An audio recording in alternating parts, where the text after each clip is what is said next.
अरे भैया, जितनी बर्बादी की दास्तान आप बता रहे हैं उसी को ठीक करने के लिए लोगों ने आपको 10 साल का मौका दिया।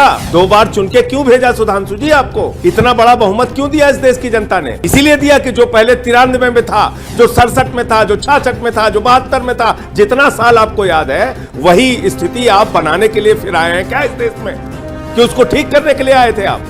तीसरी बार इन्होंने पूछा।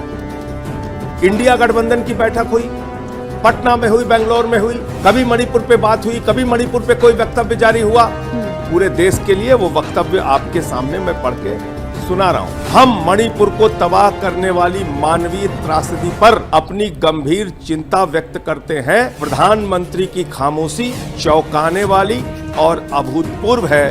मणिपुर को शांति और सुलह के रास्ते पर वापस लाने की तत्काल आवश्यकता है। आप अपनी रिसर्च टीम से बेंगलोर का जो प्रेस रिलीज है वो मंगाइए और सुधांशु जी को पढ़ाइए। दरअसल भारतीय जनता पार्टी का मतलब भारतीय झगड़ा पार्टी हो गया है। खुद भारतीय जनता पार्टी के विधायक कह रहे हैं कि बीरेंद्र सिंह जो वहां का मुख्यमंत्री है उसने स्थिति को तहस नहस किया। देखिए, पूरा विपक्ष इंडिया गठबंधन पहले दिन से मांग कर रहा था कि प्रधानमंत्री जी कृपा करके आप सदन में आइए और मणिपुर की हिंसा पर जवाब दीजिए। आज मणिपुर देश का एक हिस्सा जहां पर बलात्कार की घटनाएं हो रही हैं, आगजनी की घटनाएं हो रही हैं, केंद्रीय मंत्री का घर जला दिया गया, बीजेपी इनकी पार्टी के खुद एक विधायक को मार के अधमरा कर दिया गया। उसके बावजूद देश के प्रधानमंत्री सदन में आके मणिपुर की स्थिति पर जवाब नहीं दे रहे हैं कि आखिर हमारे देश के चौकीदार, हमारे देश के प्रधान सेवक, हमारे देश के रखवाले,